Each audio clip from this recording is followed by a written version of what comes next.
Olá, estamos aqui para mais um Rosilma Roldan e os Jovens Pensadores. E hoje vamos trazer mais um tema polêmico, né? Nós estamos assim nos especializando em temas polêmicos e vemos também que no nosso YouTube, porque esse programa depois que passa na TV Com, depois que passa na TV Com Brasil, nós pomos no YouTube para você poder rever e assistir quando quiser. E nós percebemos que alguns temas polêmicos têm tido muitas visualizações. Um deles foi a morte, né, com a doutora Cristina, que esteve aqui falando sobre a morte, campeão de visualizações. E outro também, as questões ligadas à saúde, que tem modificado muito ultimamente, precipitadas pelo advento da pandemia, né, como a telemedicina, por exemplo, que já existia.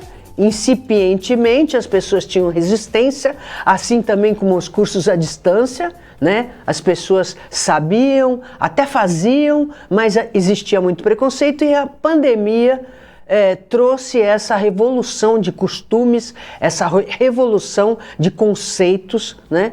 E é sempre bom quando a gente modifica uma cultura, refletir sobre ela. Isso leva tempo e o tempo é importante para que a gente possa sedimentar novos conhecimentos. E para conversar com a gente sobre isso, nós trazemos aqui mais uma vez, com muita honra e com muita alegria, o professor Dr. Marcelo Lamy, que vem nos conversar com a gente sobre telemedicina, desafios e riscos. Será que é só bom ou será que temos que tomar certos cuidados? Boa tarde, professor. Boa tarde, Rosilma. Obrigado novamente por estar aqui neste programa tão especial dos Jovens Pensadores. E, assim, vamos ver se a gente consegue enfrentar esse desafio, esse tema bastante complexo, esse tema da telemedicina. E é uma realidade antiga e nova. Ao mesmo tempo, carece das duas coisas, né? Os médicos, né, os obstetras e os pediatras falam assim, né? Eles fazem telemedicina desde que nasceram. Porque não tem uma mãe que não liga, porque meu filho, porque aqui minha barriga, eu quero dizer. Então, esses médicos sempre tiveram um telefone na cabeceira da mesa, de madrugada, dormiam, atendiam e estavam usando o conceito técnico de telemedicina. Que, tecnicamente, telemedicina é o exercício da atividade médica através de qualquer tecnologia de comunicação, de informação. Quando usavam os celulares, os telefones fixos, os antigos, os bips, né, que os médicos sempre tiveram e os pacientes tiveram sempre acesso aos médicos, sempre houve um certo grau de prestação de serviços médicos pela telemedicina.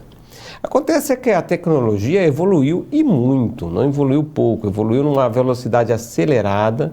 E nós temos não só uma tecnologia de comunicação muito imediata, né? Falamos com as pessoas do outro lado do mundo, né? Eu posso estar em viagem, eu posso estar na África e eu quero consultar o meu médico.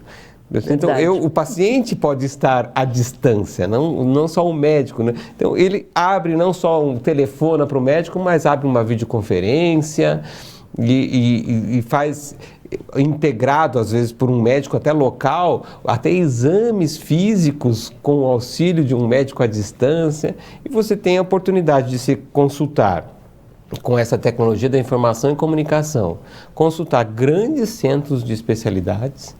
Assim, imagina o que é eu poder, pela tecnologia, ir ao maior centro de oncologia do mundo, ir ao maior centro de qualquer especialidade. Nós podemos, com a tecnologia, aproximar os núcleos de excelência de cada usuário da saúde. Então, isso já muda radicalmente pela possibilidade que hoje a tecnologia nos dá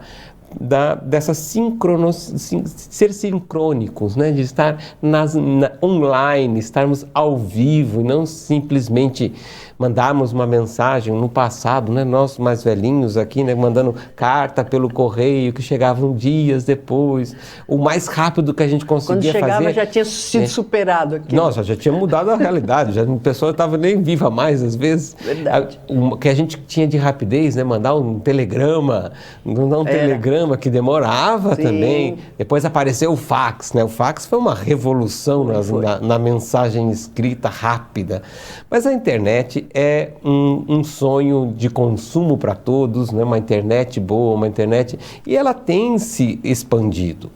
Nós temos, de fato, um país que ainda tem muita carência de acesso à internet. Mas nós já atingimos a meta de 42% com alta velocidade no Brasil. Internet com alta velocidade, ou seja, cabeada. Agora, internet telefônica, né, que é a mais baixa velocidade, nós chegamos já a 71% do país com essa tecnologia. Então, a proximidade com a tecnologia nos permite dar um outro salto nos serviços de saúde, porque não é possível, o país é muito grande, as especialidades precisam ser investido nas especialidades, mas não dá para pegar a especialidade e jogar para todo canto do país. Então, é preciso pensar na saúde para que ela seja mais eficaz com a tecnologia. Só que a própria classe médica sempre teve muita resistência quanto a isso. O programa de telemedicina ou de saúde digital, como a gente fala, que é a saúde intermediada por mecanismos digitais, ela nasce com uma proposta internacional. A Organização Mundial da Saúde chegou à conclusão de que era necessário que todos os estados soberanos, eles planejassem a gradativa transformação do sistema de saúde para que nós tivéssemos uma prestação de serviço de assistência à saúde mais eficaz, mais rápida, mais célere e mais eficaz. E nasceu em 2019, então, um programa mundial de estratégia para a saúde digital.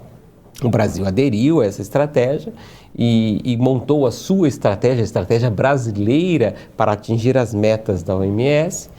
E começou assim gradativamente, muito lento, a verdade. Eu acho que a tecnologia é muito mais rápida do que o governo conseguiu agir na tecnologia, mas gradativamente foi se modificando o sistema público de saúde. O privado é muito mais rápido, mas o sistema público de saúde. Nosso foco central sempre foi a informatização, desde quando aderimos, desde 2019 até agora. Assim, o nosso foco central sempre foi informatizar as unidades de saúde. Ter equipamento, ter internet, ter o sistema eletrônico de registro de dados médicos. E o foco sempre esteve muito aquém do que realmente se quer no projeto de saúde digital. O que realmente se quer no projeto de saúde digital é a transformação da assistência médica. O nosso acesso ao profissional da medicina, e não só da medicina, vamos falar assim, os profissionais da saúde, sejam mais céleres, mais rápidos, em que a gente possa, de fato, ter uma rápida resposta, porque a saúde, com rápidas respostas, ela é muito mais curativa, ela é muito mais eficaz.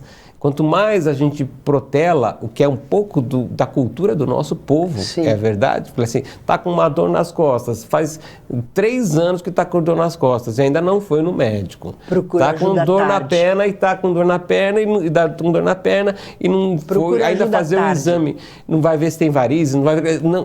Nós temos ainda uma cultura que atrasa a busca do serviço de assistência de saúde. E isto pode ser rompido com a telemedicina. Nós tivemos uma resistência muito grande dos médicos no Brasil todo, no sentido de dizer que a medicina depende do cheiro, depende do tato, depende do contato físico com os pacientes. E eu não os questiono, porque de fato depende muito disso. Depende muito de você, de fato, ver o comportamento, inclusive, da pessoa, porque não é só como ela está numa situação estática, até o comportamento, né? Se ela está animada, se ela está depressiva, a gente vê isso quando está presente uma pessoa, a gente percebe naquela áurea de alegria ou aquela áurea de tristeza, né? De derrotismo. Então, o contato físico, claro que é importantíssimo para todo o tratamento médico, mas não se quer, com a telemedicina, substituir isso. O que se quer é agregar serviços através da mediação da tecnologia. Isso, então, houve uma tentativa no Brasil de instaurar esses serviços, mas foi barrado. O Conselho Federal de Medicina aprovou uma resolução, logo um mês depois foi revogada. E a pandemia nos obrigou a fazer isso. A pandemia quebrou as barreiras, as resistências e nos obrigou a fazer ensino à distância, nos obrigou a usar a tecnologia, congressos, até para que a gente não ficasse dentro da nossa casa loucos, né? Sim. Assim, não só assistindo televisão, entrasse em contato com as pessoas, fizesse coisas, trabalhasse. Então a tecnologia, a pandemia teve esse grande contributo, né? Claro que toda pandemia é terrível, mas sim, houve esse contributo para... Mas o mal nunca é absoluto, né? Nunca é absoluto, qualquer drama, inclusive, né? Nunca é absoluto. Então veio essa grande vantagem. O que aconteceu? Agora, assim, há poucos meses atrás, na verdade, o Conselho Federal de Medicina aprovou uma resolução, a 2314, em maio deste ano, aprovou, regrando, enfim, o exercício da telemedicina. Era o passo que era necessário, enquanto a atividade profissional não aceitasse o uso da telemedicina, não poderia, o governo ficava travado. O próprio governo que focou a sua atuação na informatização não podia focar a sua atenção na telesaúde, né, ou na telemedicina. E agora, consequência, em maio, o Conselho Federal de Medicina aprovou, em junho, o SUS aprovou uma portaria, o Ministério da Saúde, incorporando a telemedicina no SUS. Então é interessante que nós entendamos um pouco o que é este serviço, o que é essa assistência médica pela telemedicina. A resolução fala de 8 serviços diferentes. Então só passear pela resolução. Fala da teleconsulta. A consulta que se faz com um médico, que a gente vai na clínica dele, vai no hospital, vai no pronto atendimento, o atendimento que se faz com o médico para que ele faça a anamnese, o diagnóstico, a verificação do que nós temos e passa as prescrições. Então, teleconsulta é autorizado. Havia um obstáculo muito grande com relação à teleconsulta, justamente porque os médicos falavam, o primeiro contato tem que ser presencial. Depois a gente pode até fazer consultas de monitoramento, mas a consulta inicial tem que ser presencial. A normativa agora rompeu isso. O médico, ao iniciar uma consulta à distância, e isto fica a orientação até para os usuários, né, para os pacientes. Ao começar um atendimento pela internet, uma consulta médica pela internet, há que se esclarecer, de acordo com o relato básico do que estamos sentindo, do que a nossa preocupação de saúde, o médico informará na outra ponta, com esse sistema à distância é possível ou não é possível. Porque ele pode dar o recado imediato. Não, desculpa, isso que você está fazendo, está relatando, isso que você está sentindo, desculpa, vem aqui na minha clínica. Sim. Então, o médico pode avaliar isso na consulta. O primeiro enfrentamento é esse. O próprio mecanismo de atendimento à distância é ou não é suficiente para o que faz um breve relato. Feito isso, aí sim começa a consulta. Assim, é preciso, e a normativa fez uma exigência muito importante, que se faça um termo de consentimento do paciente com relação a esse atendimento virtual. Ou seja, não se começa o atendimento antes de fazer esse termo de consentimento. Consentiu? Agora cuidado, né? Porque nós, usuários, consumidores, somos tão preguiçosos, né? Não caiam no risco, né? Como tem aqueles tantos e tantos contratos que nós fazemos pela internet, que a gente coloca só concordo. Nem lê. Nem lê as páginas lá e coloca concordo. Não é um texto que vai ser colocado ao paciente para ele dizer concordo. É o médico explicar. O médico já vai interagir para dizer, esse tipo de sintomas que você está relatando, o motivo pelo qual você marcou a nossa consulta, é possível ou não é possível. E pode ser que no decorrer do relato e do atendimento, o médico diga, não, peraí, isso que você está me falando, eu vou precisar ver você presencialmente. Nós vamos fazer um rápido intervalo, voltamos já já, não saia daí porque tem mais... 8 tipos. 8 tipos. Voltamos já.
E agora a palavra é do professor Dr. Marcelo Lamy sobre telemedicina. E nesse segundo bloco, terminando de explicar os tipos, ele vai falar dos riscos também. Será que há riscos? Sem dúvida que há, mas vamos falar dos tipos primeiro. Vejam, a teleconsulta, como eu explicava no bloco anterior, ela é um momento à distância precedido pela avaliação de que se este mecanismo de atendimento é eficaz, ultrapassado isso e o paciente consciente das limitações, porque claro que não tem o mesmo impacto do atendimento presencial. Então, aceitando as limitações, o médico atende o paciente, faz o diagnóstico, pode fazer prescrições, há um sistema de prontuário eletrônico fornecido pelo SUS para tudo ficar registrado e um sistema de prescrição eletrônica também para tudo ficar registrado e com segurança, com assinatura digital. O Conselho Federal de Medicina, inclusive, deu essa conquista maravilhosa para os médicos, todos eles têm assinatura digital gratuita. Quer dizer, gratuita não, já está na anuidade deles, sim. Na anuidade do Conselho Federal, mas não tem um custo extra para assinatura digital, que dá um protocolo de segurança para não ter vazamento de dados. Então, ou seja, existe um sistema seguro oferecido pelo SUS e um sistema de prescrição também seguro, criado pelo Conselho Federal de Medicina e pelo Conselho Federal de Farmácia. Nessa consulta, o médico vai fixar eventual plano de atendimento presencial. Você vem aqui presencialmente amanhã, ou venha daqui um mês, ou faremos outra consulta à distância de novo. A única exigência da normativa foi para doenças crônicas, haver um atendimento presencial ao menos a cada 180 dias, cada 6 meses. 6 meses. As doenças crônicas, é a única que se exigiu na normativa. Mas a exigência parte mais do médico. Médico, eu quero ver presencialmente, é necessário, e vai fazer um plano de atendimento presencial.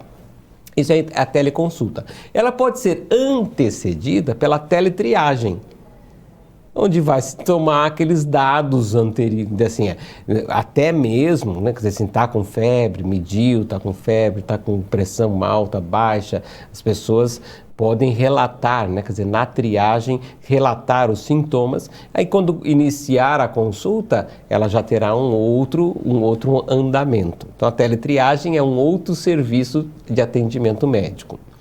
É também possível criar, e isto é a tecnologia aperfeiçoa na medicina, a interconsulta. Estou sendo atendido presencialmente por um médico ou à distância, tanto faz. Mas olha, eu estou vendo que você tem um problema em que é bom a gente consultar um outro especialista. Abre a tela, chama o outro especialista e faz uma consulta com mais de um médico. E aí cada médico intervém, interage e avança. E olha quanto isso não avança. Não vou ter que marcar um outro dia, sim, uma outra consulta com outra especialidade. Não. O médico que está atendendo abre o chamado com outro médico, chama ele para integrar a consulta. Aí você vê que uma tecnologia, algumas vezes, ela aperfeiçoa o que nós já fazemos. Agiliza bastante. Isso não é possível nos atendimentos presenciais, a interconsulta. Sim, e verdade. isso também é bastante importante. O telediagnóstico também evoluiu muito. Nós temos já várias redes de sistema, outros serviços, o telediagnóstico, várias redes já funcionando, em que você faz a colheita de material de exames e manda as informações para o laudo ser feito à distância, de um especialista que vai analisar. Muitas vezes não é o especialista que fez a coleta. Você tem os assistentes, né? Tem um técnico de enfermagem, tem um auxiliar de enfermagem que fez a coleta, e então o telediagnóstico está atrelado com isso. Existe a telecirurgia, ou a cirurgia robótica, que também está regulamentada esse ano. Foi regulamentada a cirurgia robótica pelo Conselho Federal de Medicina. Que temos grandes avanços no Brasil desde a época das plataformas marítimas, em que foi necessário criar mecanismos de intervenção, inclusive cirúrgica, dentro das plataformas, guiadas por um médico à distância. O que se exige é que nas pontas tenham médicos. Então tem um médico, vamos dizer assim, o médico motorista do robô e o médico que está acompanhando ali presencialmente. Mas a cirurgia robótica ela pode acontecer mesmo em circunstâncias presenciais, né? Usar equipamentos robóticos para a cirurgia, que evoluiu muito. Sim. Então temos a telecirurgia, temos o telemonitoramento, isso é muito avançado, gente. Nosso sistema ainda vai incorporar o telemonitoramento, que é mecanismo de você dar informações permanentes sobre o seu estado de saúde. Nós temos lá o relógio que dá a pressão, que dá o teu batimento cardíaco e tal. Esse é um exemplo bem singelo de telemonitoramento. Muito singelo. Mas porque a gente tem coisa muito mais avançada. A gente tem chip subcutâneo, por exemplo, que controla o teu nível de diabetes. Já tem chip subcutâneo que faz o telemonitoramento e o tratamento. E aí ele libera a insulina de acordo com a mensuração. Ou seja, a gente tem muita tecnologia pensada para esse monitoramento à distância e com um detalhe, esse chip monitora você, avisa o médico, avisa o hospital, avisa tudo. Então você consegue aperfeiçoar a resposta que é impossível no sistema tradicional, é impossível sem a tecnologia. Você teria que, periodicamente, como aparece os nonozinhos na farmácia, né? Aquele nono que vem tirar pressão. Todo dia ele vai lá tirar a pressão. Assim, imagina, não precisa ir na farmácia. Põe um sistema de monitoramento e essa informação fica automática. Dispararia até o SAMU, né? Você pode chamar o SAMU porque já está passando mal mesmo. Sim. Está em crise grave. Tem a teleconsultoria, que é um serviço que o SUS tinha que sair em velocidade aceleradíssima para implantar. O que é a teleconsultoria? São informações do sistema. Avisar para o usuário. Usuário, você sabia que você tem um centro de atendimento psicológico especializado na tua cidade? Você sabia que você tem isso? É o teleconsultoria para dizer para o usuário do sistema que ele tem de disponível. À disposição de serviços. Teleconsultoria. E o último tipo é a teleconferência. A teleconferência é a ideia de você transmitir procedimentos médicos para fins educacionais. Assim, ao estudante de medicina acompanhar uma cirurgia, o médico acompanhar o tratamento que está sendo feito por um residente, assim, invertido, né? Quer dizer, ou para dar a experiência ou para supervisionar. Esse é o sistema de teleconferência. Ou seja, todo esse conjunto de tecnologias, eles não estão voltados para substituir o médico, pelo contrário, vão precisar de médico em todas as pontas. E médico que vai ter que se treinar. A dificuldade é essa.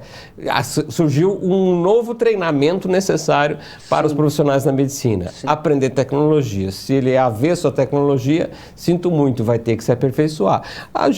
Eu advogado, não adianta ser avesso à tecnologia, os processos hoje são digitais, então eu tenho que aprender a digitalizar, tirar foto e transformar em PDF, eu tenho que aprender a fazer assinatura digital, porque o mundo mudou. O mundo mudou, teve vantagens e desvantagens dessa mudança. Mas o cômputo geral que eu consigo projetar, imaginar, e eu tenho participado de muitas discussões na América Latina, um projeto da OCDE que eu integro junto com a Universidade de Buenos Aires, em que só discutimos isso, a questão da telesaúde, da telemedicina. Os resultados que nós estamos conseguindo perceber nos países todos da América Latina, e não só no Brasil, têm sido muito positivos.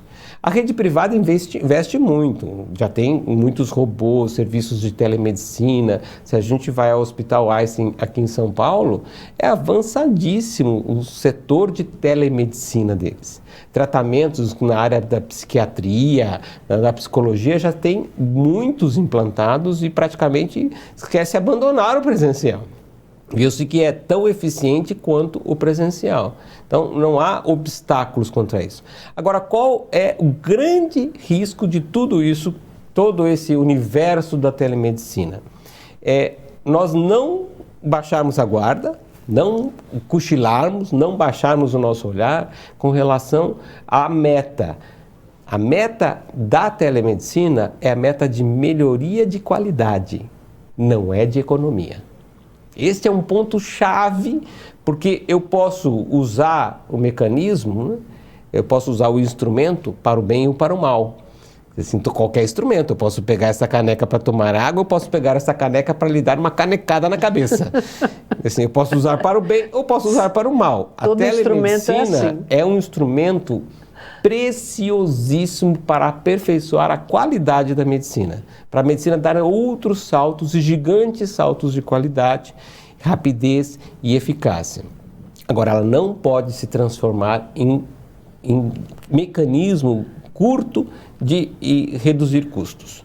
O Conselho Federal está preocupado com isso e, inclusive, colocou na sua norma que os preços cobrados sejam os mesmos das questões presenciais ou à distância. Para quê? Para impedir os conglomerados da saúde, ou o que eu gosto de chamar da indústria da saúde, e impedir que a indústria se aproveite da telemedicina como economia. Não é este o processo. E nós temos um desafio, o maior desafio de todo. Então, o maior risco é desfocar a qualidade e não a economia. O maior desafio é criar mecanismos efetivamente integrados, é o que se chama na informática de interoperabilidade, que são sistemas eletrônicos que conversam entre si, para que a gente consiga ter acesso a toda a informação e que uma chegue para a outra. E que as decisões possam ser rápidas. Porque a gente pode tomar as decisões porque os dados chegam. Porque eu faço um sistema de prescrição, esse sistema de prescrição tem que estar integrado com o sistema de prontuário. Perfeito. O sistema de prontuário tem que estar integrado com o sistema de exames. A integração dos sistemas eletrônicos. Algo que está sendo tenta-se fazer pelo chamado Conect SUS, que o cidadão já tem acesso, pode instalar no celular. Hoje no celular, no Conect SUS tem o quê? A vacina que nós tomamos e tem os exames de Covid. A ideia é que nesse Conect SUS tem a nossa vida de saúde toda. Então, o grande desafio hoje é a interoperabilidade e que torna um outro problema mais grave, que é o problema do vazamento de dados, que é a preocupação da LGPD, da Lei Geral de Proteção de Dados. Os dados de saúde são meus e eu não quero ninguém vendo isso. E é uma questão de privacidade muito séria. E por índole de cada um, assim, para algumas pessoas, por exemplo, se eu tenho uma doença grave, não contagiosa, claro que ter doença contagiosa, o ideal é que todos saibam, né? Então, se eu tenho uma doença grave não contagiosa, eu não quero que as outras pessoas saibam, porque eu me sinto constrangido. Assim, é seu direito. É seu direito. Basta o telespectador pensar, né? Professor... Um exemplo último, porque acabou o nosso tempo, né? Olha lá o que está escrito, encerrar, estourou. Infelizmente, mas por isso que você está vendo... Deixa eu dar um exemplo para pessoas pensarem apenas. Quem gosta de contar para outro que tem hemorroida? É uma doença simples, e nem ridícula. A doença muito grave, né? É ridícula, uma doença simples, ridícula, mas pode ser dolorido. Mas...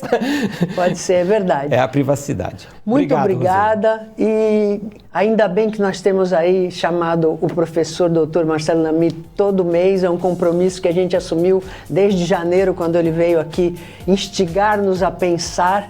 E aí o mês que vem ele está de volta, sempre com temas importantes para que incentivem-nos a cuidar da nossa saúde, a cuidar do nosso ser que somos humanos e a cuidar do nosso raciocínio, do nosso pensamento. Criar pensamento próprio ainda é a coisa mais importante que existe nesse mundo de cópias. Espero que você tenha gostado do programa de hoje, esperando estar novamente com você sábado que vem às 15 horas, com reprise segunda-feira às 17h30, lembrando que pomos tudo no YouTube para você ler, ver e assistir, rever quando quiser. Até o próximo sábado, se Deus quiser.